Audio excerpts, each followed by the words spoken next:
Queridos socios, amigos del Centro Riojano de Madrid, bienvenidos. Hoy tenemos a María José Canser. Casi todos los que estamos aquí sabemos quién es María José. No obstante, voy a decir algo de su currículum por si alguno pues no lo tiene claro, ¿no, María José? Sí, porque si no... A ver, María José Canser es historiadora del arte, máster universitario en protocolo, máster en la industria de la moda, directora ejecutiva, esto es lo más importante para el centro, de la Coral Polifónica del Centro Riojano de Madrid.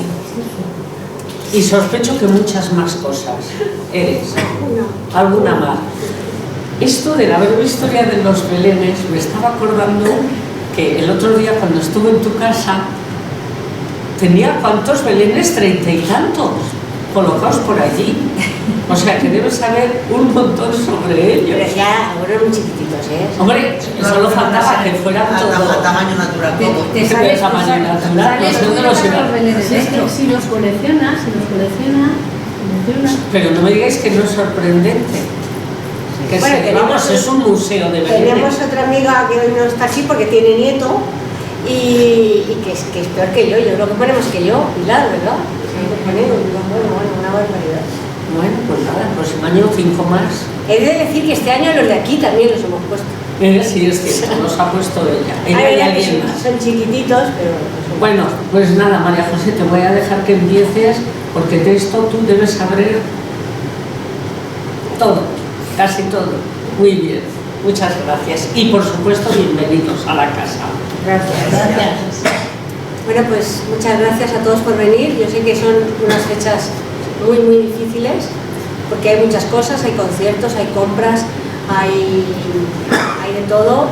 Y muchas gracias especialmente a nuestra vicepresidenta, doña Gloria Martínez Manso, que le ha costado tantísimo llegar por el gran atascazo que había. O sea, que es que llegar hoy en día aquí o a cualquier otro sitio es complicado. Así que estéis aquí conmigo, acompañándome en esta conferencia, pues ¿qué queréis que os diga? Me emociona, porque sé que podéis estar en el Corte Inglés, esas cosas, comprando regalitos o yendo a un concierto en un coro peor que el nuestro, por supuesto. En fin, pero estáis aquí y eso yo os lo agradezco muchísimo. Bueno, es una mala fecha, yo lo tenía que haber programado antes. Lo que pasa es que esto surgió así del taller de mesas que hicimos el mes pasado y hubo personas que lo pidieron, que ya conocen esta conferencia. Y bueno, que luego no están aquí, curiosamente, pero sí, ya la no pidieron. Entonces, pues dije, bueno, pues la voy a programar, pero yo era consciente ya cuando se programó, porque no había fechas antes, que no es una buena fecha para que esto estuviera a rebosar como ha estado otras veces. Pero más vale pocos y buenos, ¿verdad?, que muchos y regulares. Bueno, pues el belenismo es una afición que yo creo que desata pasiones en el mundo. Y los que estáis aquí, creo yo que si no es una pasión, sí que por lo menos os interesa y que por eso estáis aquí. Porque si no, no habríais venido, con todo lo que tenemos que hacer, ¿verdad?, para la cena y todas esas cosas. Bueno, en tan corto espacio de tiempo como tenemos aquí, es muy difícil entrar en profundidad en un tema tan complejo como es el de los belenes. Fijaos que se supone que estamos celebrando el 8º siglo. ¿No escucho? Vamos a ver. ¿Ahora? Sí, ahora. Estamos celebrando los 800 años del primer Belén que se atribuye a San Francisco de Asís, que fue en el año 1323 en una cueva de Arecho, luego hablaremos de ello.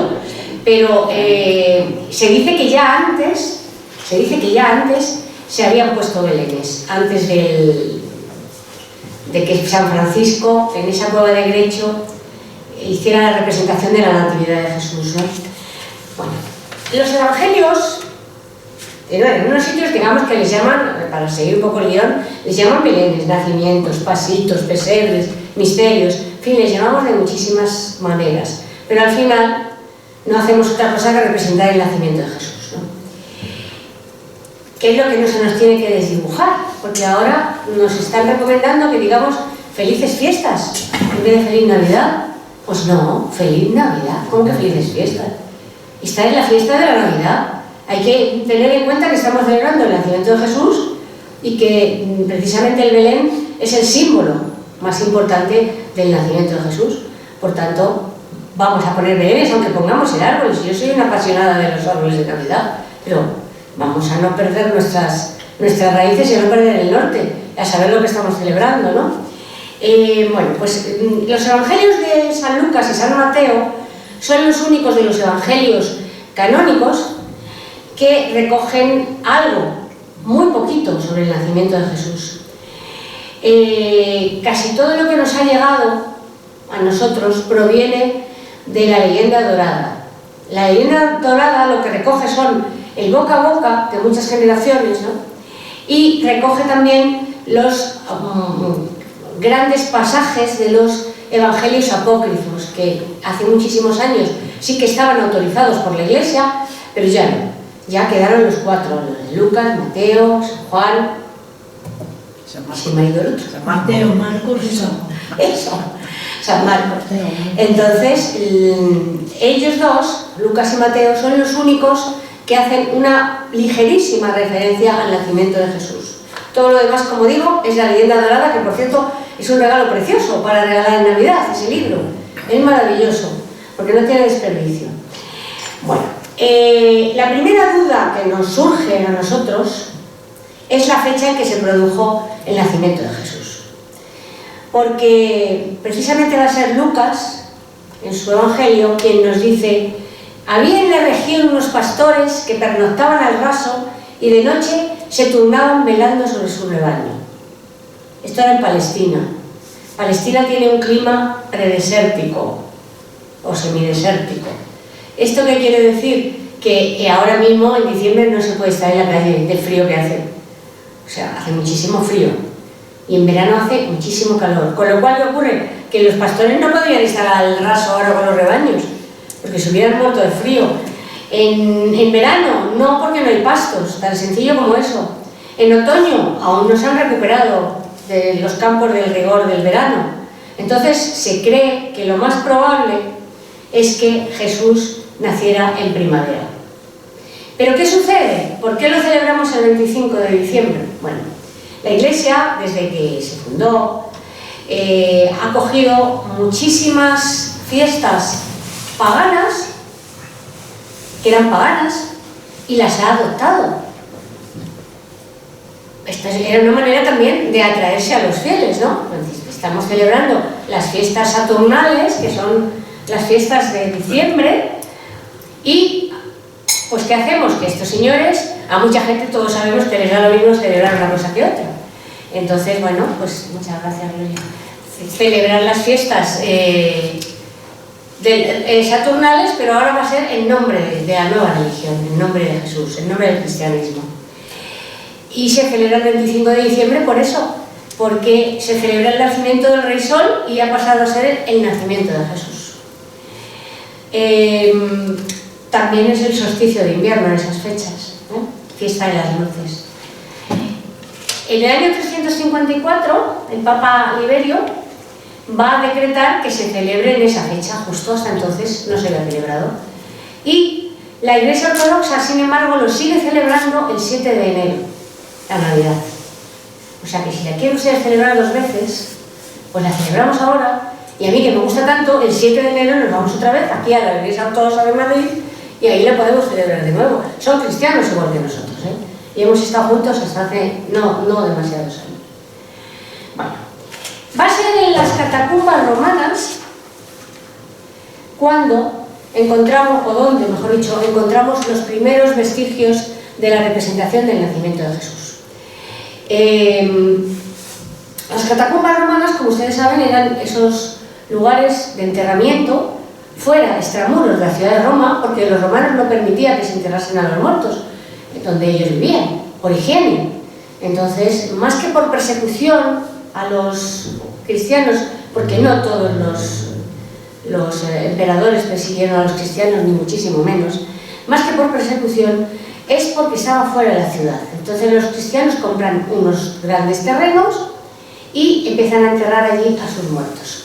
Son unas galerías laberínticas de las cuales han estado ustedes en Roma, sí. Para que se hagan idea, solo se conoce hasta ahora el 15% de lo que se calcula que hay todavía enterrado, pero que ya va a ser difícil que lo desentierren porque encima se ha construido, es complicado.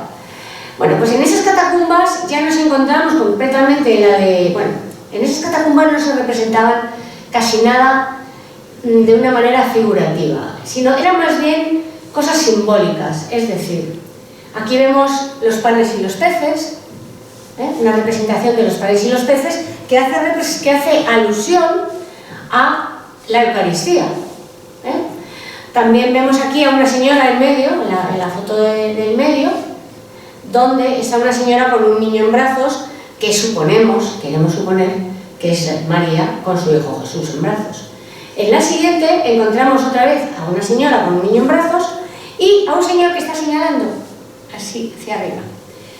Todo esto son especulaciones porque no sabemos quién son ninguno, pero se cree que este señor que está señalando la estrella, esa estrella que todos ponemos en el nacimiento, lo que nos está señalando es eso, es Isaías, que fue el primero de los profetas que habló de la estrella que guiaría a los magos hasta Belén.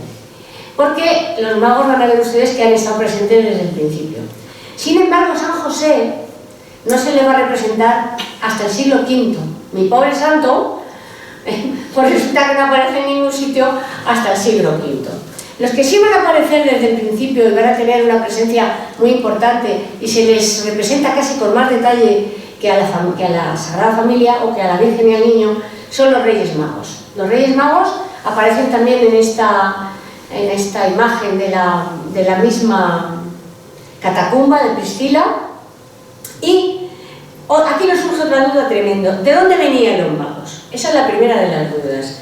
Porque San Mateo nos dice que venían de Oriente. Pero eso es tan grande, ¿verdad? Tan grande. Después viene Tertuliano, que afirmaba que procedían de Arabia y de Saba. En el himno 12 de Epifanio, Prudencio nos dice que proceden del Golfo Pérsico, y esa es la versión que finalmente nos ha quedado, que los Reyes Magos proceden del Golfo Pérsico. En un principio no se les llamaba Reyes Magos, simplemente se les cita como magos. Pero hay un momento en cuando la Iglesia ya está establecida que considera que la palabra mago tiene unas connotaciones que no van muy bien con la religión cristiana. Y entonces deciden llamarles los Reyes Magos. Lo que tampoco sabemos es cuántos eran, porque se han llegado a representar desde los primeros tiempos entre 2 y 15 Reyes Magos. O sea, no sabemos realmente cuánto eran. Hasta que en el siglo V, ya por fin, se establece la Iglesia que sean 3 el número de Reyes Magos. Pero no crean que son como ahora. Los 3 eran blancos.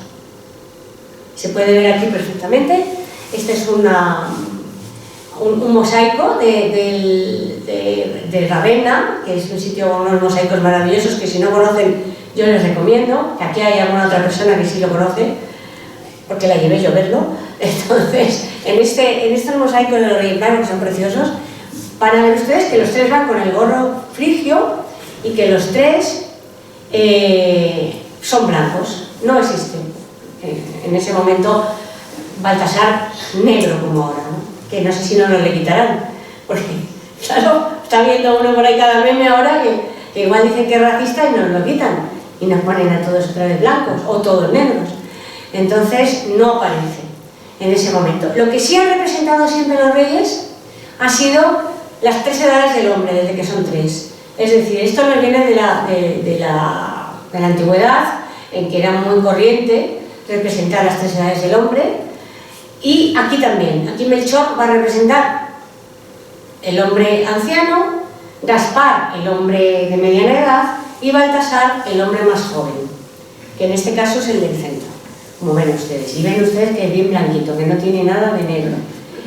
Bueno, aquí los vemos en otra representación que aparecen los 3 blancos y luego le vemos en la foto de la derecha que ya aparece. En esta foto ya del barroco aparece ya el rey Baltasar negro. Ya era normal. ¿Por qué? a partir del Renacimiento empieza a aparecer el Baltasar negro? Pues porque se han descubierto nuevas tierras, hay muchas colonias, viene mucha gente de color, y entonces, bueno, pues ya tenemos un Baltasar negro, ¿no? La figura que aparece desde siempre en el Belén, lo que es invariable en los Reyes Magos eran los presentes que le llevaban al niño: oro, incienso y mirra, según la leyenda dorada también, porque esto no nos lo dice el Evangelio. Oro, para destacar la naturaleza de Jesús como rey; incienso, para destacar su naturaleza divina como Dios, como Hijo de Dios; y mirra, para anunciarnos de alguna manera que va a morir sacrificado por nosotros, porque la mirra es lo que se quemaba cuando había mal olor por muertos, olor a muerto, como decimos nosotros, ¿no? Se quemaba la mirra para disipar ese mal olor. Por tanto, nos está anticipando que Jesús va a morir, y va a morir de una manera brutal. Los que siempre van a aparecer en la historia de los belenes son los pastores, ¿verdad? Esos todos tenemos pastores. Hasta arriba tenemos pastores. No tenemos reyes, pero tenemos pastores, que conste. Entonces, y los pastores, en un principio, van a aparecer siempre representando al buen pastor, es decir, un señor con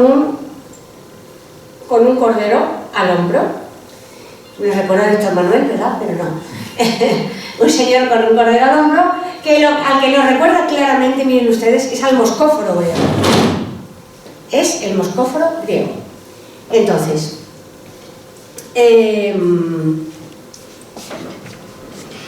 Antonio. bueno, pues perdón, es que me interrumpo muchísimo el tema del móvil, me disipa. Entonces, bueno, el moscóforo griego claramente es lo que va a inspirar al buen pastor de la religión cristiana. Es decir, ya hemos hablado antes que la religión cristiana es una religión nueva que se apropia de todo lo que hay alrededor, como todas las religiones del mundo. Dicen, bueno, pues ¿qué tenemos? Este señor con el cordero, pues nos puede venir muy bien para hacer de Jesús, ¿verdad? Como el pastor de los hombres, de su rebaño. Y entonces ya empieza a aparecer aquí, otra vez en otra catacumba, le vemos aquí con el cordero al hombro, y ese ya sí es Jesús, en la primera y en la segunda foto. Sin embargo, el tercero es el moscóforo griego. Más tarde, lo que va a ocurrir, aquí seguimos viendo a Jesús como el buen pastor, en esa imagen de allá. Aquí, sin embargo, el que nos inspira no es el moscóforo, el que nos inspira como religión católica es Jesús entre las fieras. Nos está citando a Orfeo de alguna manera. Dentro de la religión griega, lo que nos está hablando es de el Dios que apaciguaba a las fieras. Y nos citan a Jesús exactamente igual, que apacigua a las fieras. ¿De acuerdo? Con el tiempo, en el año 313, primero en 313, se va, apenas hay, hasta ese momento no hay muchas representaciones, o casi ninguna, hemos dicho que son cosas simbólicas, pero a partir del año 313, que el emperador Constantino va a decretar la libertad de culto en el imperio, y en el 380, que Teodosio lo que va a decretar es la religión, que sea la religión oficial del Imperio Romano, en ese año 380, a través del edicto de Tesalónica, va a empezar a haber representaciones por todos los lados del nacimiento de Jesús. ¿Por qué antes no y ahora sí? Vamos a hacer un poco de historia.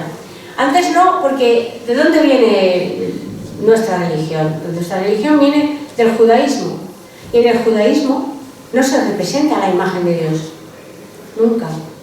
Entonces, nosotros seguíamos con esa dinámica. ¿Qué ocurre? Llegan los romanos, y los romanos lo tienen que contar todo. Si no lo cuentan es como nosotros ahora con el móvil, es que no existe. Si no hay una foto, no existe. Por los romanos, si no lo contaban, no existía. Entonces ellos ganaban una batalla, tenían que hacer una columna para contarlo, enorme, con todos los detalles.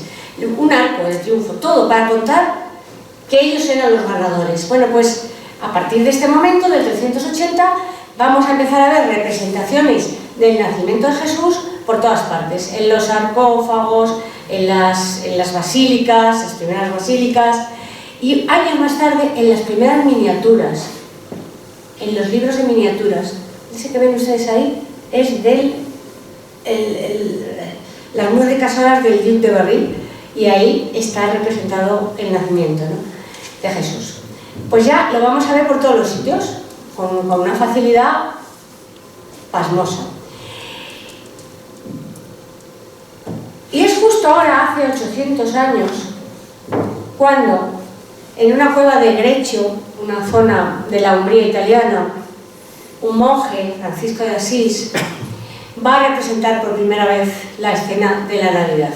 Eso nos cuentan. Hay personas que dicen que mucho antes, muchísimo antes, ya había otras representaciones de la Natividad. Pero bueno, los franciscanos a fin de cuentas son los que lo han difundido por el mundo, y las clarisas, que son la rama femenina de los franciscanos. Entonces, en este año, en el 1223, él en una cueva de Greccio, como digo, va a montar un Belén, pero no lo va a montar con figuras como nosotros, lo va a montar con animales. Y ya sabéis que San Francisco y los animales pues eran como uña y carne, ¿no? Y la representación y el recogimiento de la gente que estaba en esa celebración llega a un punto tan álgido que de repente el señor de Greccio, que era el señor de la zona, mira ese pesebre que había en medio de esa representación de la Natividad, que estaba vacío, y afirma que ha visto a un niño dormido en él. Y ese es uno de los milagros atribuidos a San Francisco de Asís. Sabemos si el niño estaría allí o no, pero esto es ya sí que es cuestión de fe. Sin embargo, hay otros autores que nos dicen que ya a partir del siglo VI y VII había representaciones de la Natividad. Como decimos, los franciscanos son los que lo van a difundir por el mundo, y sus hermanas las clarisas, y ese voto de pobreza y humildad que ellos hacen cuando profesan se compadece muy bien con el nacimiento de Jesús en una cueva. Jesús nace sin nada, desprovisto de todo, en la más absoluta pobreza y con el más horrible frío. Ya hemos dicho que hacía frío, aunque fuera primavera haría frío, si era de noche, seguro. Entonces, pues aquello se convierte en algo que todo el mundo quiere imitar. ¿Qué va a ocurrir? La nobleza quiere tener esa representación en cada uno en su casa, y se empiezan a comprar belenes que empiezan a proliferar en las casas de alto rango, claro, porque un belén siempre ha costado mucho dinero. La prueba de ello es que todos hemos hecho los belenes poquito a poco, ¿verdad? Comprábamos el misterio, luego comprábamos los reyes, luego la anunciación, así hasta que hacemos un belén completo. Pues esto ha sido siempre igual. Entonces, bueno, se va a extender muchísimo el tema del Belén en Italia. Esto empieza en Italia. Cuando a nosotros nos dicen, es que nosotros no queremos árbol de Navidad porque no es una tradición nuestra. Nosotros no queremos celebrar Halloween porque no es una tradición nuestra. Y es que es nuestra. Halloween es nuestra antes que de los americanos, porque ya lo celebraban los celtas aquí. O sea que sí es nuestro. Lo que no era normal era el truco-trato, pero se celebraba, O sea, lo de disfrazarse para ahuyentar a los malos espíritus ya se celebraba.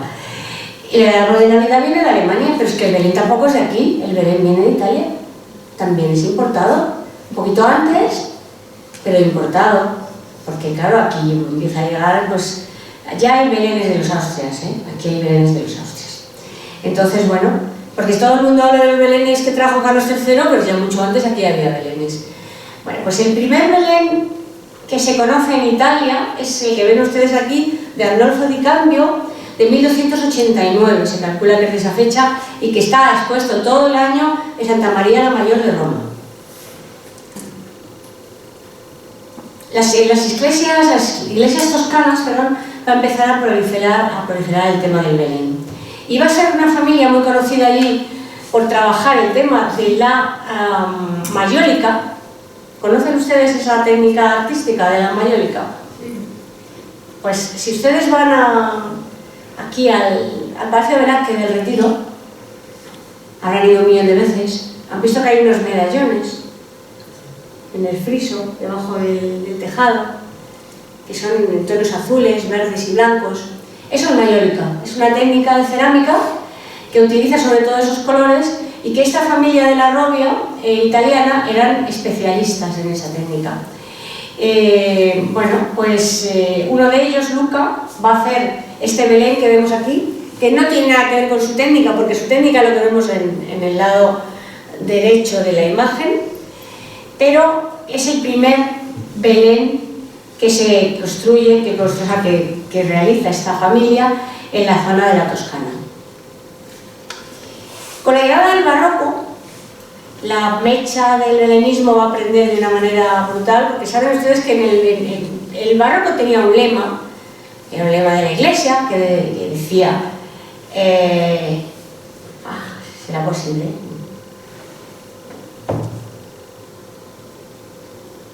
Que es como, no sé qué, conmover, o sea, no me acuerdo, es como delectare e movere, que no me acordaba, delectare e movere, es decir, deleitar y mover a la compasión, mover a la piedad, mover a creer. Recuerden ustedes, había habido un concilio de Trento, un cisma en la Iglesia se separa de la Iglesia protestante y a partir de ese momento la Iglesia lucha por volver a traer al redil a los antiguos que se habían marchado con los protestantes y si no a traerlos a ellos a que no se fueran más. Entonces se produce ese concilio y en ese concilio se dan unas normas muy estrictas de cómo deben ser las representaciones de todo lo que tenga que ver con Jesús y con la religión, ¿no?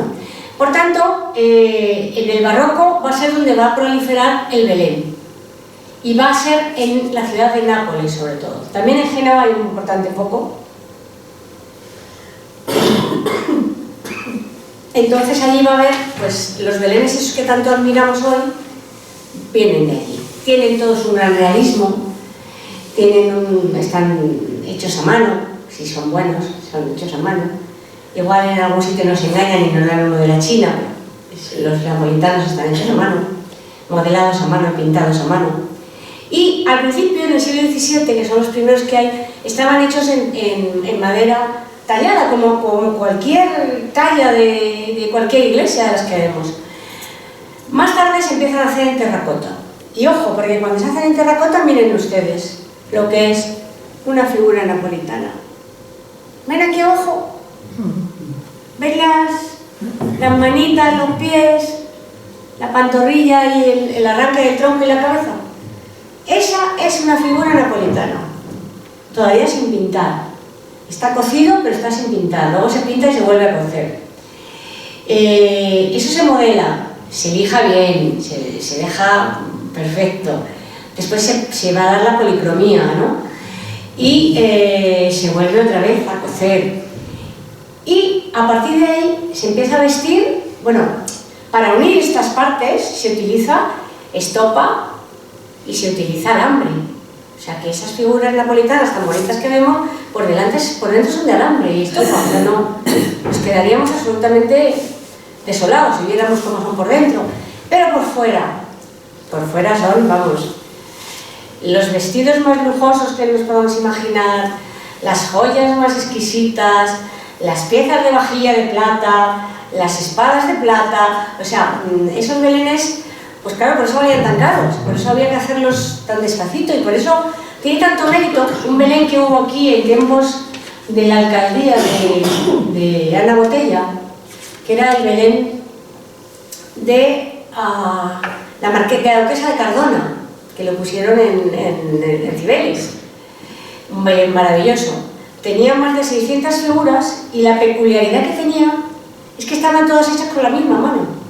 Y eso no es normal, porque si tú compras una figura hoy, al año viene otra y dentro de 3 años otra, pues cada vez el artesano se ha muerto, o igual te lo hace otro, o igual te lo hace un aprendiz. Pero no, esas estaban hechas por la misma mano y por eso ese Belén tiene tanto mérito y es tan valioso, ¿no? Ya no nos vienen de esos belenes tan estupendos a Madrid, pero ese era maravilloso. Bueno, pues entonces se coge, se modela la carita, la pantorrilla con los pies, el antebrazo con la mano y el tronco con la cabeza. Después se pinta. Si son mujeres, se les dan colores claritos, La Virgen es blanca, los ángeles son blancos, los niños son blancos, pero si son hombres, miren ustedes aquí a este señor que está tocando la gaita, la piel absolutamente cetrina, oscura, rojiza, siempre se les ponía con una tez bronceada y mucho más tosca que las mujeres, que era una tez bastante clara. Bien. Hasta 1703 se metía un ojo de cristal, una bola, pero se perfeccionó la técnica y a partir de esa fecha lo que se hace es una laminita transparente, cóncava, que se pinta con el iris y con la pupila y se les pone a las figuras.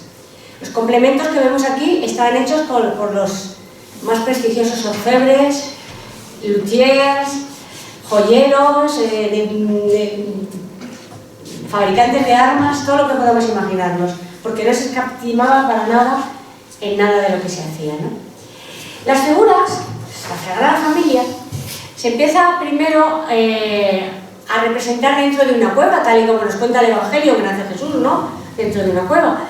Pero con el tiempo, y en tiempos de nuestro rey, el que luego sería nuestro rey Carlos III, o sea, en tiempos de Carlos VII de Nápoles, como se descubre Paestum, se descubre Pompeya y se descubre Herculano, todas esas ruinas clásicas lo que van a hacer es inspirar los belenes. Y los belenes napolitanos desde entonces se enmarcan, la familia, dentro de unas ruinas clásicas. Yo me hice unas bastante cutres, de por spam, pero que me han quedado aparentes. Para mi belén napolitana me han quedado bastante aparentes.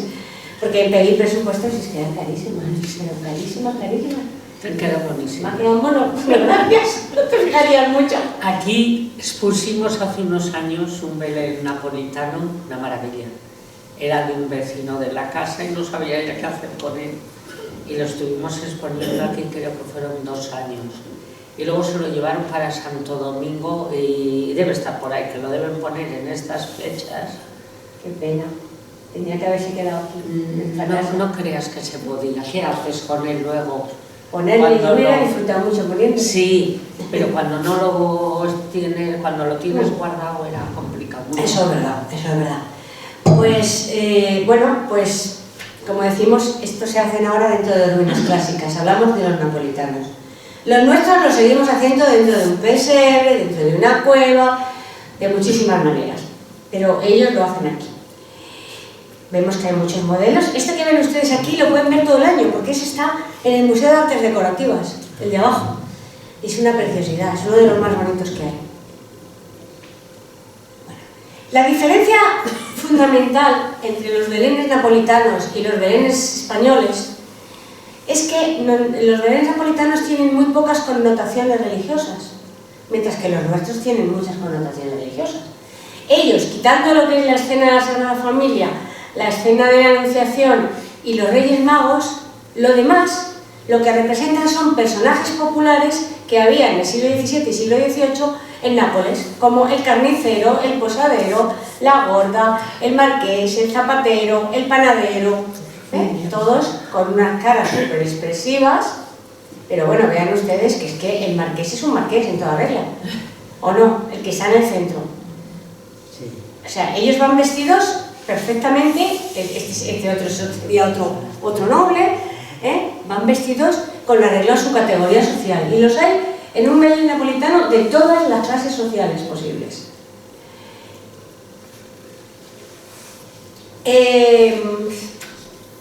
El más famoso de los belenistas napolitanos de este siglo XVIII va a ser Giuseppe San Martino.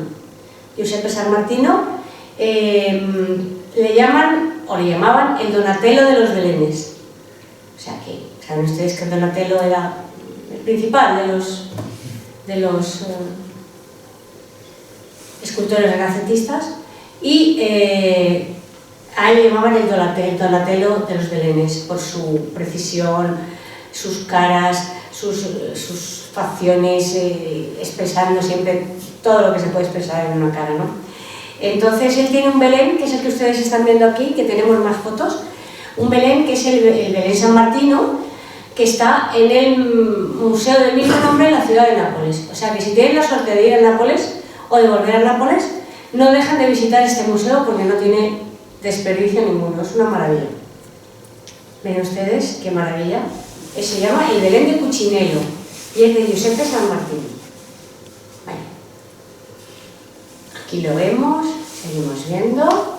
Este que entra aquí, sin embargo, ya es el Belén del Príncipe. Seguro que ustedes han visto el Belén del Príncipe del Palacio Real, ¿verdad? ¿Lo han visto? Bien. Pues, bueno, se me ha olvidado decirles, es que no sé si es que me falta de ella alguna foto.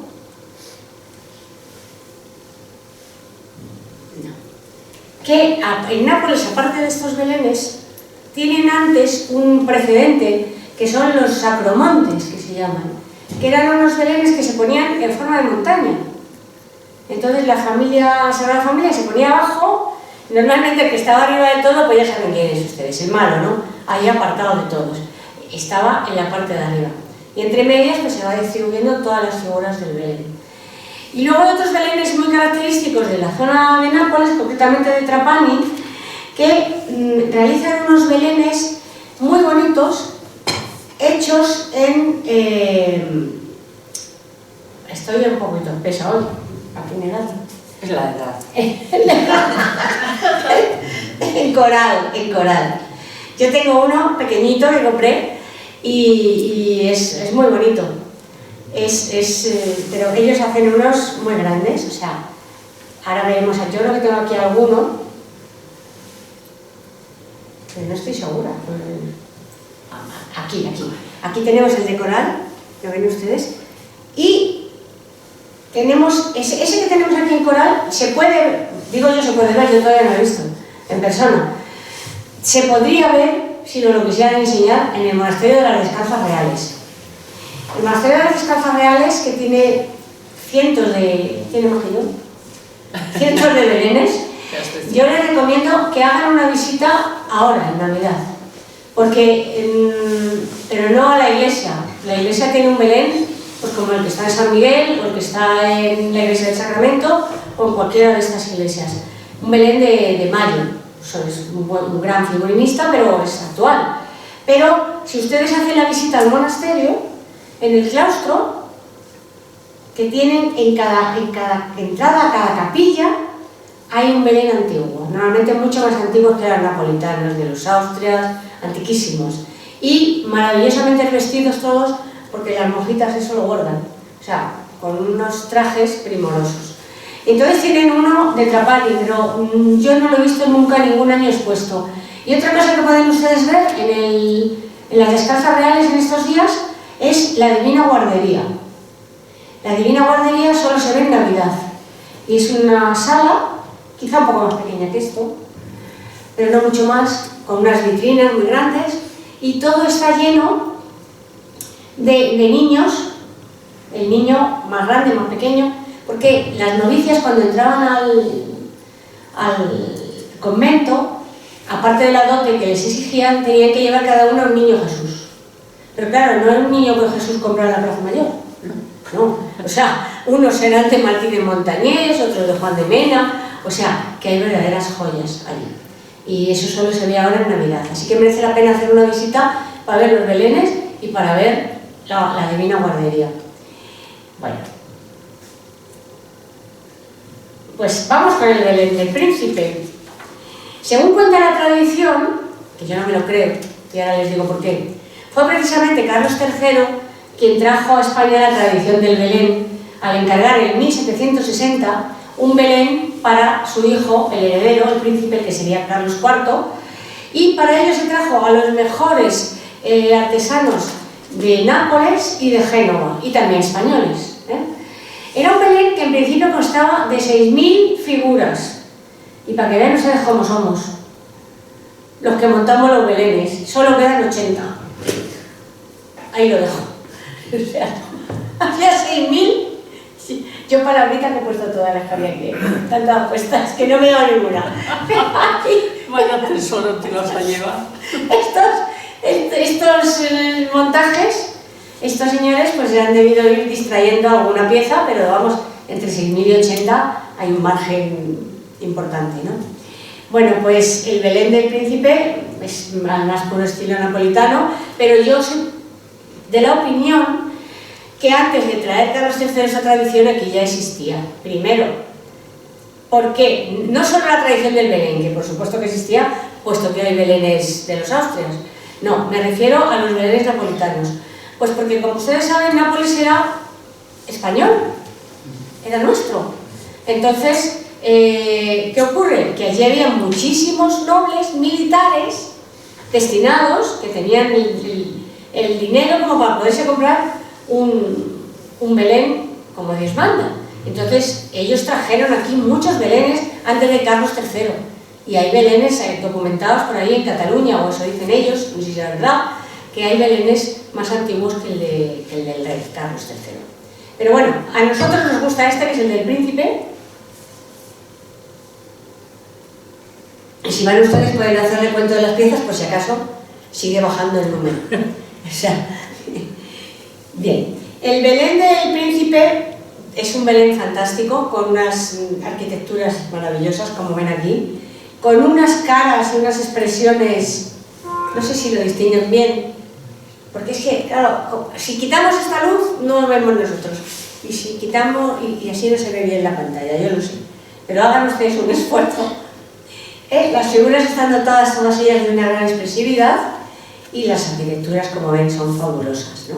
Tienen hasta el más mínimo detalle. Eso es lo bonito de los belenes napolitanos, ¿no? Que tienen todo, la fruta, la carne, el ciego tocando la zanfoña, son espectaculares, ¿no? Pero no solamente a los napolitanos, porque nosotros tenemos aquí un Belén, en España me refiero, que no tiene nada que envidiar a los belenes napolitanos. Y no es otro que el Belén de Salcillo, que también lo trajo Ana Botella. O sea, ya mereció que fuera alcaldesa solo por los belenes que trajo. Ya no entro más, pero solo por los belenes mereció la pena. Entonces, trajo el de Salcillo y trajo también el de los hermanos de Castro. El de los hermanos de Castro, que era un Belén también de cientos de piezas maravillosas. Se murió uno de los hermanos y lo quisieron vender, eran unos señores ya mayores que habían ido haciendo esa colección. Y entonces se lo compró el Museo Salcillo de Murcia. Y no, se lo compró una cofradía, la cofradía de San Antonio de Murcia. Y la cofradía de San Antonio, después de comprarlo, se lo donó al Museo Salcillo. Pero yo no sé cuánto lo comprarían finalmente. Sé lo que pedían los hermanos de Castro, 2 millones de euros. Que me parece barato a lo que había ahí. O sea, pero al final no sé lo que pagarían por ello. Lo que sé es que lo donaron y que se puede ver, si ustedes van en verano por la zona de Levante, se pueden ver los dos, el de Salcillo y el de los hermanos de Castro, que es napolitano. Pero el de Salcillo es nuestro. Porque Salcillo es un señor de origen napolitano que nace en Murcia, su padre era Nicolás Salcillo, que era también escultor, y nace en Murcia en 1707 y muere en la misma ciudad sin salir de allí en el 1783. En Murcia y en toda la zona, en Orihuela, y todos esos pueblos limítrofes de la provincia de Alicante, pueden ver multitud de obras en todas las iglesias maravillosas de tallas de Francisco Salcillo. Pero yo creo que si es popular por algo, y por lo que le conocemos casi todos, es por su Belén. El Belén es espectacular. Fue encargado por Gesualdo Riquelme Fontes entre el año 76 y 1783, que muere Salcillo. Muere Salcillo, pero el Belén continúa. Lo va a continuar su ayudante, Roque López, y lo va a terminar en el 1800. O sea, fíjense si está como 24 años en construcción el Belén. Es tan enorme, tan gigantesco, con tantas figuras, todas ellas talladas en madera policromada. Esos no son de estopa como los napolitanos, esos son talladas una a una. Tiene influencia napolitana, pero sin embargo los protagonistas son meramente personajes que pululaban por la zona de Murcia en el siglo XVIII. Campesinos, de todo, también había nobles, había de todo. Aquí vemos a uno de los lacayos, que es una maravilla. En contraposición a los belenes napolitanos, lo que sí tiene el Belén de Salcillo es un profundo sentido religioso, con una acusada tendencia a la narración y con figuras modeladas a mano y policromadas y estofadas. Las figuras miden aproximadamente unos 30 centímetros, o sea que son más o menos de este tamaño, de este Belén tan bonito que me han colocado aquí, y están realizadas unas en madera y otras en arcilla. Algunas de ellas tienen lienzos encolados para la vestimenta, otra la vestimenta está también tallada. Los lienzos encolados, ahora muchos de nosotros tenemos en nuestra casa de esas figuras, sobre todo en la zona de Murcia, en la Plaza Mayor hay así, de esas figuras que la Virgen lleva el manto encolado. Yo creo que las que hay arriba son así también, como que está rígida la ropa. Entonces, esto ya lo hizo Zarcillo antes, perdón. Son figuras ricamente policromadas, directamente sobre arcilla, con un modelado menudo, ligero y preciosista, al más puro estilo de la tradición rococó, que era lo que imperaba en ese momento. Vean ustedes la huida de Egipto, qué bonita es. Y les voy a decir una cosa, por si ya han puesto el nacimiento, o por si no le han puesto. En la huida de Egipto no olviden poner siempre una palmera. ¿Saben por qué? ¿Se lo cuento? Sí, claro. Bien, en nuestra religión siempre que ven ustedes a un santo en una iglesia con una palma en la mano, una hoja de palma, nos está diciendo que ese santo ha sido mártir, ha muerto como mártir. Entonces, claro, ¿quién es el primer mártir de la iglesia cristiana? Jesús. ¿Cuál es el primer momento en que empieza ya a sufrir siendo tan pequeñito? Cuando tienen que huir deprisa y corriendo hacia Egipto, porque si no le mata a Herodes. Entonces ya en esa huida de Egipto aparece siempre una palmera, en el nacimiento, o debe aparecer una palmera. O cuando descansan, hay otra figura que es el descanso de la huida de Egipto, ¿no? Pues ahí tiene que aparecer una palmera, o debería aparecer una palmera. En el Belén de Zarcillo van a predominar los tonos azules, rojos y verdes, combinados con oros. Las figuras más elegantes del Belén son sin duda los ángeles. Los ángeles del Belén de Zarcillo son un espectáculo. Miren ustedes el de la Anunciación. Aquí vemos en la Anunciación a los pastores. Aquí en la Anunciación a la Virgen en el centro. Y el otro, si no me equivoco, es el del sueño de San José. Bueno, Zarcillo hizo todas las figuras principales de este Belén y fueron sus ayudantes, entre ellos el que se quedó con el encargo de terminarlo, hizo el resto, ¿no? Pero él hizo y diseñó las figuras principales y las escenas principales del Belén. Una de las más espectaculares es el cortejo de los Reyes Magos, que ven ustedes aquí. Es que no se ve muy bien, no sé si es la luz. ¿Lo ven ustedes? Sí. ¿Lo ven? Si no, a mí me da igual, porque como yo me lo sé de memoria, puedo apagar la luz. Igual apagamos la luz y lo ven mejor, ¿no? A ver, vamos a probar. Prueba, Julio, por favor, porque... ¿Veis mejor? Sí. Yo sí. Vale, yo veo mucho mejor. Bueno, pues entonces, como ven ustedes, son unos Reyes Magos que van de camino, o sea, un cortejo de Reyes Magos. Cuando van en cortejo, los Reyes Magos hay que ponerles, luego lo diremos, porque el protocolo del Belén también, el Belén también tiene protocolo, ¿no? Entonces se les va acercando día a día. Pero en este caso, miren ustedes los pajes, qué maravilla, que llevan hasta medias de seda. Bueno, figura que llevan medias de seda, pero son maravillosos. El continuador, que es Roque López, que hemos dicho, va a hacer otra escena muy importante, que es la degollación de los inocentes, que es una escena también, y el Palacio de Herodes, que es espectacular. Aquí no hay dos, como nosotros ponemos dos soldados, uno a cada lado de Herodes. Aquí yo no sé los soldados que hay en la representación, es una maravilla. Y luego hay una galería de personajes que pululaban por Murcia, como hemos dicho, en el siglo XVIII, como otra vez de todas las clases sociales, como pasa en los otros, ¿no? Ahí vemos al ciego con el perro y el lazarillo, ¿verdad? ¿Por qué? Pues porque él también se va a inspirar mucho en las obras escritas en el momento, estamos en el siglo de oro. Entonces se va a inspirar en esas obras, como el lazarillo, como muchas otras, para crear sus personajes. Se dice que él llevaba a muchos mendigos a su casa, que encontraba por las calles, y les mantenía durante unos días y les llevaba, les sacaba el molde, o sea, es decir, les hacía la talla con esa cara. Por eso todos los personajes del Belén de Salcillo son completamente diferentes, porque todos han sido antes personas. Abajo vemos la visitación de la Virgen, a su prima Isabel, y otra vez vemos la Anunciación y las arquitecturas. Las arquitecturas son fantásticas. Las arquitecturas las hizo una familia que sigue siendo la que custodia este Belén, ¿no? Que lo que hizo fue fijarse en los palacios que se hacían en ese momento. Por ejemplo, el Palacio de Herodes está copiado directamente del palacio, o sea, perdón, del templete de San Pietro en Montorio, en Roma.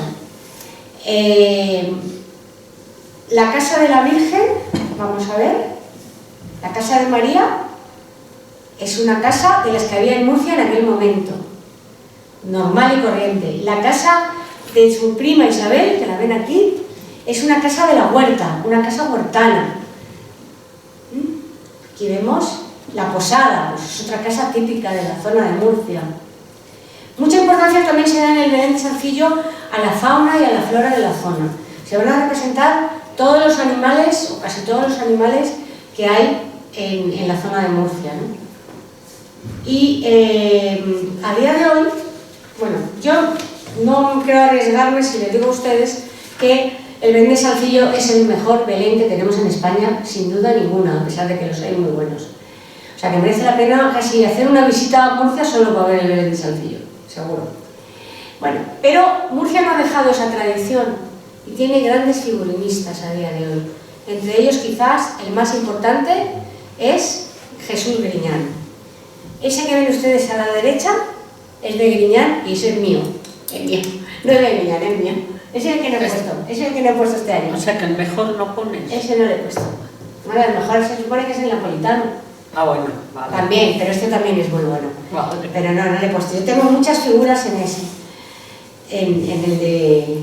Estas también son... O sea, tengo, este es el Herodes mío, de Griñán, y el pastor. O sea, bueno. Se siguen haciendo y se siguen vendiendo en la zona de Murcia belenes que se venden como belenes actuales al estilo Salcillo, pero que como ven ustedes no tienen nada que ver.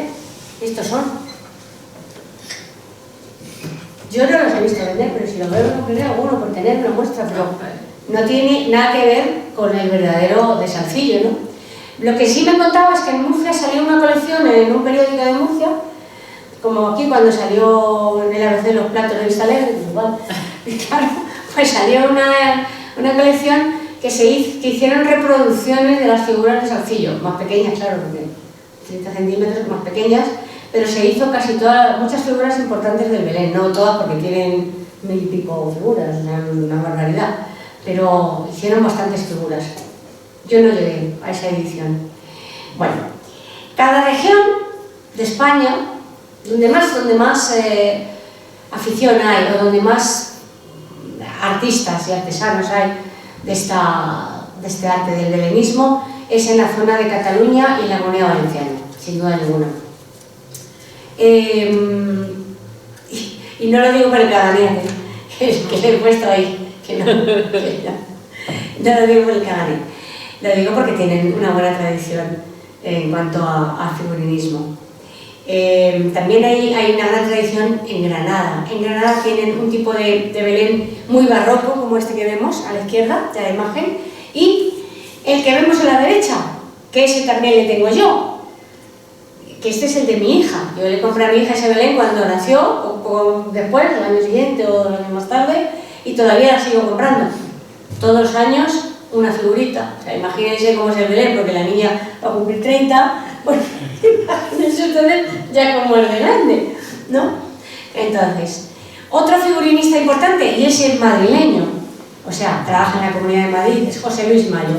Casi todos los belenes que hoy en día vemos en las iglesias de Madrid son de José Luis Mayo, incluido el del Ayuntamiento de Madrid, todos son el de las descalzas de la iglesia, todos del San Miguel, todos son de mayo. Es muy buen figurinista, pero claro, no tienen la importancia que puede tener un Belén del siglo XVI, del siglo XVII, del siglo XVIII, porque no tienen esa antigüedad. Pero a mí me gusta mucho Mayo por uno de los belenes que hace, que yo pido una suscripción popular, y desde ahora mismo, para comprarme uno. A comprarse tú uno. Hace lo que se llama el Belén castizo, que ven ustedes ahí. Entonces el Belén castizo, pues ¿qué pasa? Que la Virgen va de chulapa, San José va de chulapo, con su parcusa, no viven en una cueva, ni en una ruina, no, en una corrala. En una corrala. Y tú lo puedes encargar y te ponen el nombre de la calle, tiene farolas como las de Madrid, el Sereno, en fin, todas las cosas típicas de Madrid, y te ponen la calle que tú quieras. Si tú quieres poner la calle Serrano, pues le pones la calle Serrano a tu calle, ¿no? Lo único que tiene de malo, pues que un montaje tal que así cuesta, debe estar rondando ahora ya los 1.000 euros. Bueno, tampoco es. Por eso he dicho lo de la suscripción popular. Ya sabéis que me gusta, yo lo dejo ahí. El que quiera, que hable con la vicepresidenta y esto se va haciendo en un fondo y ya en algún momento se comprará. Bueno, pues también es un innovador en cuanto a las formas de presentar ahora a la Virgen y a Jesús. No sé si tan innovador como una foto que me ha mandado Mili, que no sé dónde se ha ido, pero que me ha mandado indignada, que he ido a ver el Belén. Es que no lo puedo poner porque no he podido, porque tengo mi ordenador roto y no lo he podido pasar al PowerPoint. Pero me ha mandado una foto de un Belén que hay en Alcalá de Henares, en lo que era la antigua fábrica de Gal, que han puesto a San José durmiendo al niño, o sea, otra estupidez modernos. Porque claro, es que en la época de San José ningún padre dormía a los niños. Vamos a tratar la historia con rigor, eso es ridículo. Pero es que luego la Virgen está de una manera casual en el suelo, poniéndole la mano a San José en la rodilla. Claro, yo me he quedado, cuando lo he visto, luego se lo enseño aquí, lo tengo en el móvil, me he quedado a cuadros. Porque claro, esto es una cosa, si ya no de fe, para el que no tenga fe, es una cosa de historia. Entonces, vamos a dejarnos de tonterías. Aquí el feminismo está de más, porque es que en esa época no existía. ¿Cómo va a estar San José durmiendo al niño? ¿Dónde se ha visto semejante estupidez? Pero sobre todo, ¿cómo va a estar la Virgen allí, con vaqueros? De cualquier manera. Tocándole la rodilla a San José. O sea, que ahora se hacen unos despropósitos bastante importantes. Bueno, ustedes se preguntarán, una persona que se dedica al protocolo como María José, ¿tiene protocolo el Belén? ¿Creen ustedes que tiene protocolo? Sí. ¿Verdad que sí? Claro que tiene protocolo. Como todo en esta vida tiene protocolo. Bueno, pues el protocolo del Belén, que existe por supuesto, empieza por saber colocar a la Sagrada Familia, que es la escena más importante. A veces no tenemos otra, pero si tenemos esa ya tenemos un nacimiento, ya tenemos un misterio.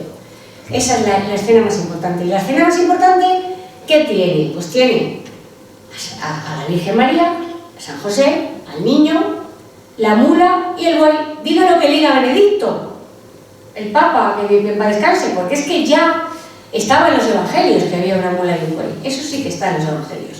Por tanto, como suponemos que Benedicto no estuvo allí, yo tengo que seguir creyendo en el Evangelio. Entonces, además es que somos simpáticos la mula y el buey, ¿para qué nos vamos a negar? Estamos acostumbrados toda la vida. Si le daban calor al niño. Claro, estaban vagas de calor. Entonces, la mula y el buey y San José. ¿Ustedes han observado que San José siempre lleva una vara florida? ¿Y saben por qué? ¿Tampoco? Sí. Pues se me va a alargar esto un montón. Es una broma. Yo se lo cuento. A ver, cuando nace María, de sus padres, Joaquín y Ana, que eran unos señores muy mayores, que ya no se esperaba que tuvieran niños, pues en agradecimiento a Dios, a la niña la presentan al templo, la dejan en el templo al servicio del templo. Que por cierto hay muchos cuadros representando a María, porque eso nos lo cuenta la leyenda dorada, que era una niña muy pireta y muy espabilada y que ella sola, siendo tan chiquitita, subió las escaleras del templo. Bien, pues María llega a los 13 años, que parece ser que era la edad en la que se casaban en Palestina en aquel entonces, las jóvenes, y... Perdón. Le dicen sus padres, bueno María, pues te tienes que casar, ha llegado el momento de que hay que buscarte un marido. Y la niña dice que no, que ella no se casa. El sacerdote del templo le dice que también, que se tiene que casar, que se tiene que casar y que se tiene que casar. Y entonces, ya, como era la Virgen María, porque si hubiera sido una de nosotras, hubiera dicho pues no y no, pero es que era la Virgen. O sea, se hace a casarse. Y le tienen que buscar un marido, tenía muchos pretendientes. Y esos pretendientes, nos cuenta la leyenda dorada, que ante el gran sumo sacerdote de la sinagoga, o del templo, perdón, entonces templo, todos se pelean por casarse con María. Y el sacerdote les dice, vamos a ver, todos iban, imaginaos, personas que trabajan, que viven en el desierto, con sus rebaños. El único que era carpintero era San José, pero los demás eran pastores o trabajaban en el campo, pues todos iban con su cayado, con su bastón, con su vara en la mano. Y entonces, dice, mira, vais a hacer una cosa, vais a tirar las varas al aire y cuando caigan en el suelo, aquella vara que haya florecido, nos va a decir quién va a ser el futuro padre del Mesías. Lo tiran, cuando cae al suelo, la vara de San José ha florecido. Y por eso San José lleva una vara florida. Entonces se casa, lógicamente. Y yo les voy a enseñar cosas que nos muestra el arte. Aquí vemos los desposorios de la Virgen de Rafael Sanzio, donde está la Virgen casándose, les está casando el sumo sacerdote, les está casando, están sus padres alrededor, y en primer término vemos ahí a un joven que está rompiendo una vara como muy enfadado en las rodillas, ¿verdad? ¿Lo veis? Está rompiendo una vara, es que está enfadado, porque no ha sido él, y coge la vara y la rompe. Está él, míralo. Sí. ¿Ves? Está rompiendo esa vara. Así que ya sabemos por qué San José siempre va a aparecer con una vara florida. Bueno, los Reyes Magos, pues son también de los que no pueden faltarnos en un Belén. Los Reyes Magos son personajes principales. Estos que vemos aquí son los míos napolitanos. Estos de aquí. Entonces, a los Reyes Magos tenemos dos formas de ponerlos. Si los Reyes Magos están en adoración, como estos míos, que no están con el presente en la mano, los tenemos que poner ya delante del portal. Hay mucha gente que no los coloca hasta el final, hasta que ya van a venir los Reyes efectivamente. Pero si los ponemos en cabalgata o en cortejo, como los hizo Salcillo, los tenemos que poner al principio lo más apartados posible del pesebre del niño, ¿no? Para que irles aproximando según van pasando los días. La anunciación a los pastores es otra de las escenas importantísimas. Aquí van a aparecer normalmente pastores en número de 3, con unas ovejitas, ya sabéis, una hoguera, y el ángel el ángel con la estela diciendo gloria in excelsis Deo, ¿no? Esto es otra de las escenas fundamentales del nacimiento. Buscando posada y la vida de Egipto, iconográficamente hablando, son muy parecidas. ¿Cuál es la diferencia? Pues en que buscando posada todavía no hay niño, el niño lo lleva María dentro y que, claro, María está embarazada. La huida de Egipto, ¿ven ustedes ahí la palmera? ¿Ven la palmera? Bien, pues en la huida de Egipto, ¿qué aparece? Pues ya hay niño, lógicamente, y siempre va un ángel guiando a la Sagrada Familia y protegiendo a la Sagrada Familia. Un arcángel, porque aquí en esto también hay protocolo y jerarquía, como debe ser. Otra escena muy importante es la Anunciación a la Virgen, el sueño de San José y el ángel. Cuando vean ustedes la escena de la Anunciación, tanto en los nacimientos como en la pintura, como en cualquier otra representación, casi siempre van a ver que aparece la Virgen leyendo o cosiendo, leyendo difícil que leyera, porque en aquel siglo las mujeres, ni siquiera los hombres, leían. por tanto la Virgen no sabía leer, eso hay que asumirlo. Coser es posible que sí. Y luego aparece siempre al lado de la Virgen o cerca de la Virgen, aparece un jarrón que suele contener azucenas o lirios blancos. Eso simboliza la pureza de María.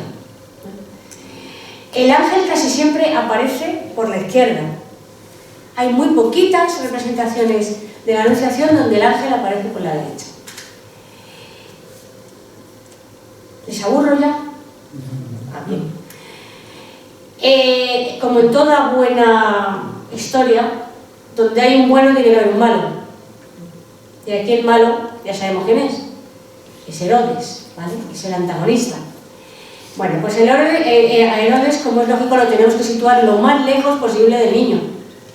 Entre otras cosas, pues para protegerle, ¿no? Casi siempre se le pone en su castillo, en la puerta de su castillo, y normalmente nosotros en nuestras casas solemos ponerles dos soldados con sus lanzas, pero por ejemplo en el Belén de Salcillo pues hay como 20 soldados, o sea, todo un ejército de soldados, porque no tienen problema ni de sitios ni de nada. Bueno, y luego estarían los pastores, y como pastores yo me refiero genéricamente a todo, o sea, ya me refiero a los pastores de verdad que van con la ovejita, a los que le llevan presentes al niño, a los que están arando la tierra, a los que son herreros, a los que son pasteleros, todos los personajes, los demás personajes del Belén, genéricamente les vamos a denominar pastores. Estas pastoras también son de mi Belén de Riñán. ¿Ves tú que es que era muy grande para ponerles? Sí que era muy grande. Bueno, aquí seguimos viendo más pastores. Y otro personaje muy característico son las castañeras, ¿verdad? Todos ponemos a la castañera en el Belén. Yo siempre las pongo con un par de niños comprando castañas, quedan muy monos. Bien, y aquí se representan todos los oficios habidos y por haber. Miren, el pequeñito de Granada que yo les he contado, que es el de mi niña, yo tengo hasta un guardia civil, tengo un abogado, yo tengo todo lo que nos podamos imaginar. Allí hay de todo, porque todos tienen derecho a estar en el nacimiento de Jesús. Aquí vemos más pescadores, herreros y el cabaret. Yo sé que este año no le va a poner mucha gente, yo lo sé, pero ya es que se ha convertido en un personaje más del Belén, por suerte, por desgracia, ¿no? Las escenografías pues van a depender de cada lugar. Aquí tenemos una gótica, tenemos las ruinas clásicas, como hemos visto antes, y luego si, por ejemplo, tenemos el de Madrid. ¿Ven ustedes el de Madrid que bien se ve ahora?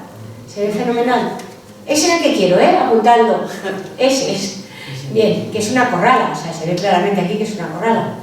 Bien, sin embargo, si vemos un Belén del País Vasco, de Cataluña, pues se va a representar con masías, se va a representar en el País Vasco con caseríos. Siempre la arquitectura va a depender un poco de la zona. Si nos vamos a Valencia vamos a ver barracas, o sea, siempre armonizando con donde vivimos.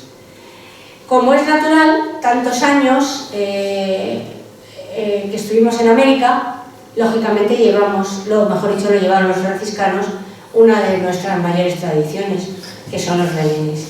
En Sudamérica hay también muy buenos belenes, muchísimos.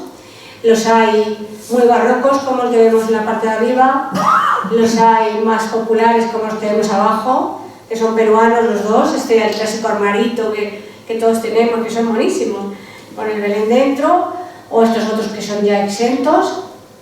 Están los famosos belenes quiteños, por ejemplo el de las Carboneras, si han ustedes ido a ver el de las Carboneras, que es uno de los belenes más valiosos que hay en Madrid, más antiguos, en la calle del Codo. El Belén que tienen ellos es un Belén quiteño. En México pues hay una explosión de colores y hay varios modelos, desde estos que vemos muy coloridos, de diferentes colores cada uno, hasta otros donde ese tipo, que es el que conocemos mucho más, todo el Belén es de un color parecido. O sea, si lo tienes en color oro, lo tienes en oro, si lo tienes en azul, ese es el que yo tengo también. Y les hablaba antes de la duquesa de Cardona, que les he puesto unas cuantas fotos de ese Belén, que fue maravilloso, maravilloso. era un espectáculo. Las escenografías, como estaban muy perjudicadas, las volvió a hacer y las volvió a hacer José Luis Mayo. O sea, las figuras eran del siglo XVII, pero las casas y todo eran nuevas porque estaban destrozadas, ¿no? Luego, estos son de las descalzas reales, y la Encarnación también los hay. Y decirles que este año en Madrid hay uno muy bueno, aparte de los que... Bueno, lo que tal vez Carmen nos puede ayudar más, que ayer tuvo que sustituirme con mis alumnas y les llevó de belenes, pero es muy bonito el del Instituto Italiano de Cultura, que han puesto uno sensacional, napolitano. Suele ser buenísimo, yo todavía este año no lo he visto, si Dios quiere lo voy a ver mañana, el de la Iglesia del Sacramento, de lo que es la Iglesia castrense. Suele ser muy bueno también el de San Miguel, aunque yo digo que son figuras modernas, y por supuesto no dejan de visitar el de la Comunidad de Madrid. El del Ayuntamiento ya es más de andar por casa, pero también merece una visita. Con esto terminamos esta conferencia, que espero les haya gustado, y no dejo de recomendarles lo que para mí es una tradición: ir a comprar la figurita a la Plaza Mayor y, por supuesto, tomar el consabido bocadillo de calamares. Bueno, nada más. Muchísimas gracias.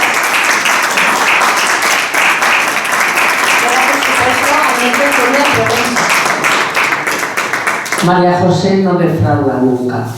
Gracias. Ahora, eso sí, lo de breve historia de los belenes creo que no. Que no es breve, ¿no? No, no es breve, pero creo que se te ha quedado algo, ¿eh? Sí. Bastante. Así que nos das otra conferencia Al año que próximamente. viene. No. Bueno, yo próximamente quiero dar un ciclo, Saumín, yo quiero dar un ciclo que ya he dado, que me gusta mucho, y que ahí recojo un segundo, Jesús, enseguida.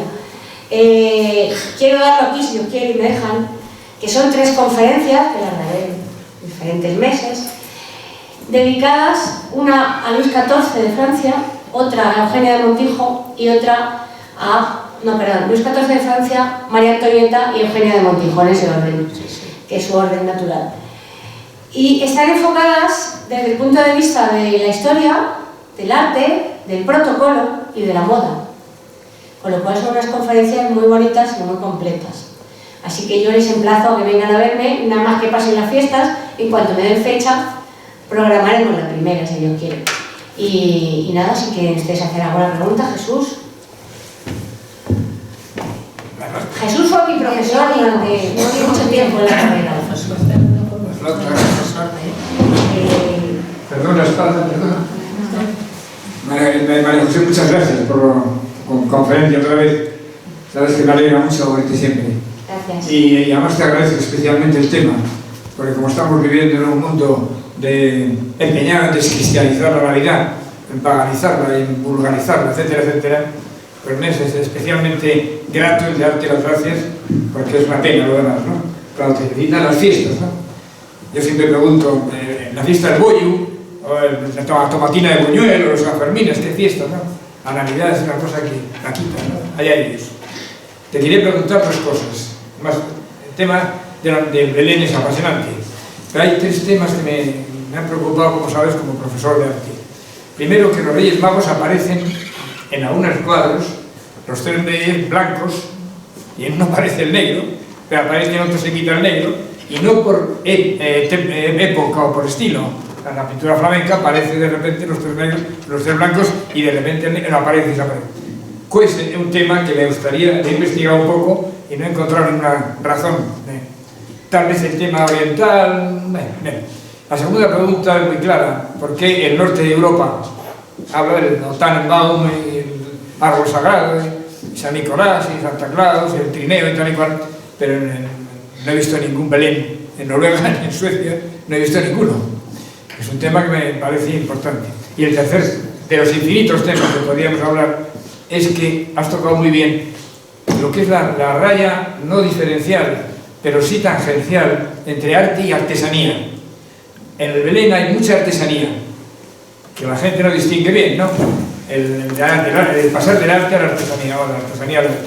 Son 3 temas que me parecen de los muchísimos importantes que has tocado para que nos cuentes algo. Le decimos arte a cualquier cosa, aunque hay figuras que son verdadero arte. O sea, hay figuras, por ejemplo, de sencillo es arte, eso no cabe duda, porque son figuras una a una, o sea, eso es arte, no es artesanía.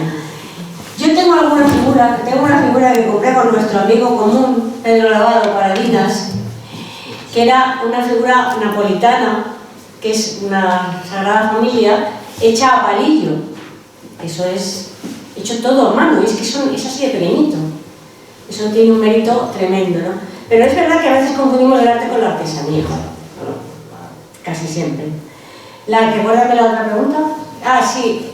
Norte de Europa y arte y artesanía. Vale, el norte de Europa... Y el rey negro. A ver, yo no estoy en contra de adquirir otras costumbres, porque esa también la hemos adquirido.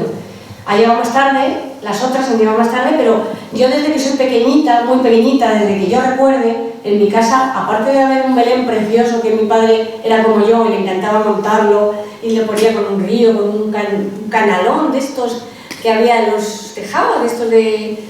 Sí, que eran de plomo, hacía el río, lo enterraba el serrín, o sea, era absolutamente artístico el Belén, muy bonito. Pero teníamos árbol de Navidad, y a mí una cosa no me ha quitado la otra, quiero decir, yo pongo árbol de Navidad, tiene muchos motivos navideños, de hecho yo en mi árbol de Navidad tengo colgados 3 o 4 nacimientos, o sea que aparte de los que tengo por allí, en el árbol tengo puestos 3 o 4, pero a mí no me estorba que haya otras tradiciones, porque al fin y al cabo Santa Claus es un santo de la iglesia, ¿no? San Nicolás es un santo nuestro y que tiene una historia detrás, y yo no veo mal. Lo único, hombre, si queremos saber todos de dónde viene este Santa Claus con barriga y vestido de rojo, pues sí, ese sí le inventó Coca-Cola, claro. Esa imagen, sí, no es que le inventó Coca-Cola para hacerse, para una publicidad. Entonces, bueno, pues ese es el Santa que vemos en las películas. Estamos hablando de principios del siglo XX, hace ya unos años. Pero San Nicolás sí que existió de verdad. San Nicolás de Bari, obispo de Bari, era un santo de nuestra iglesia. Tampoco me estorba que sea el que se adopte, porque el tema de los regalos a los niños, incluso dentro de la religión nuestra, católica, apostólica y romana, en cada sitio te traen los reyes un personaje diferente, o los regalos de Navidad un personaje diferente. El olancero en el País Vasco, ¿no? La bruja bifana en Italia, o sea, quiero decir que ese para mí es un asunto menor. Lo que sí es importante que no desdibujemos lo que estamos celebrando. Por eso cuando a mí me dicen, no, es que hay que decir felices fiestas, no, mire usted, no hay que decir felices fiestas, hay que decir feliz Navidad. Porque el que no es creyente no tiene por qué celebrarlo. No le tengo por qué felicitar. Claro, si no lo celebra y no cree, ¿por qué le voy a felicitar? Si lo celebra. Y los que creemos, pues decimos feliz Navidad, no felices fiestas. Lo celebra todo el mundo, creyentes y no creyentes. Pero que yo no tengo por qué felicitar a los que no lo celebran. Ah, bueno. Entonces, eso nos pasa igual que en Semana Santa, ¿no? O cuando llega Semana Santa y te dicen feliz Semana Santa. Y yo me quedo así un poco a cuadros, como que feliz Semana Santa. La Semana Santa no feliz. La Semana Santa es un tiempo estamos rememorando la pasión de Jesús. Feliz no es. Lo que sí es feliz es la Pascua. Podemos decir feliz Pascua, pero feliz Semana Santa. Pero como aquí no sabemos muchas veces lo que decimos... Sí, pero la gente se refiere a vacaciones, no sé. Claro, pero es que no es feliz Semana Santa. La Semana Santa no es feliz. La Semana Santa estamos rememorando un hecho luctuoso que nos tiene que hacer pensar y dar vueltas. A los que creemos y a los que no creemos, pues simplemente habría que decirles felices vacaciones. Y ya está. Pero feliz Semana Santa, yo, vamos, que no me lo digan porque lo odio. O sea, yo lo odio. Feliz Pascua, sí. Yo sabéis que paso siempre, los que me conocéis, estas fechas en Portugal, esas fechas de Pascua. Desde que llego, antes de cuando empieza la Semana Santa, el domingo de Ramos ya suelo estar ahí, ya cuando vas a comprar a los supermercados, eso ya, feliz Pascua, boa Pascua. O sea, lo viven la Pascua mucho más que en España. que es lo verdaderamente importante. Porque Jesús nace, es muy importante su nacimiento. Jesús muere y es muy importante su muerte. Pero lo verdaderamente importante es que Jesús resucita. Eso es lo que le hace diferente. Claro, eso es lo que le hace diferente a los demás, ¿no? Y entonces, claro, ahí está el quid de la cuestión. ¿Qué se celebra? ¿Cuál sería nuestra fiesta más importante incluso que la Navidad? Debería ser la Pascua de Resurrección. Por eso yo nací el domingo de Resurrección. Es que tú lo eliges Es que yo, todo. a ver, ¿Cuándo vas a nacer? yo no podía ser de otra forma. Como soy, nací el domingo de Resurrección y el día de la victoria, así que... Pero bueno, en fin, ¿alguna pregunta más? ¿Queréis hacer alguna pregunta? Bueno, pues espero que os haya gustado Muchísimo. y espero de corazón... No, en serio. Sí, Sí, sí. sí te creo. Hombre, mira cómo estaba la gente, súper callada y súper atenta. Algo... Espero de verdad de corazón que paséis todos muy feliz Navidad. Que el año... Yo no voy a decir lo que dije el día de Acción de Gracias. No voy a decir que os traiga salud, ni por supuesto dinero, ni amor, no. Yo voy a pedir que el año nuevo os traiga ilusión. Porque con ilusión se hace todo. Bueno, pero si viene algo más de las otras tres también. También se Tampoco coge. vamos También se coge. a quejarnos. Pero con ilusión es posible que vengan muchas cosas de las otras tres. Con ilusión, porque si no tenemos ilusión, No tenemos nada. ni nos vale para nada el dinero, ni siquiera la salud. La ilusión es lo que nos mueve y tenemos que tener ilusión. Y verán ustedes que yo he puesto aquí el tamborilero. Yo soy pesada, es reiterativa. Es que ese es mi villancico. Vale. Ya lo dije aquí el viernes cantando, le canté. Por eso lo cantaste. Ya lo dije, y ese es mi villancico. Y yo siempre donde voy pongo mi tamborilero. Así que muy feliz Navidad, que venga todo lo mejor del mundo para todos vosotros y muchas gracias por venir. Muchas gracias.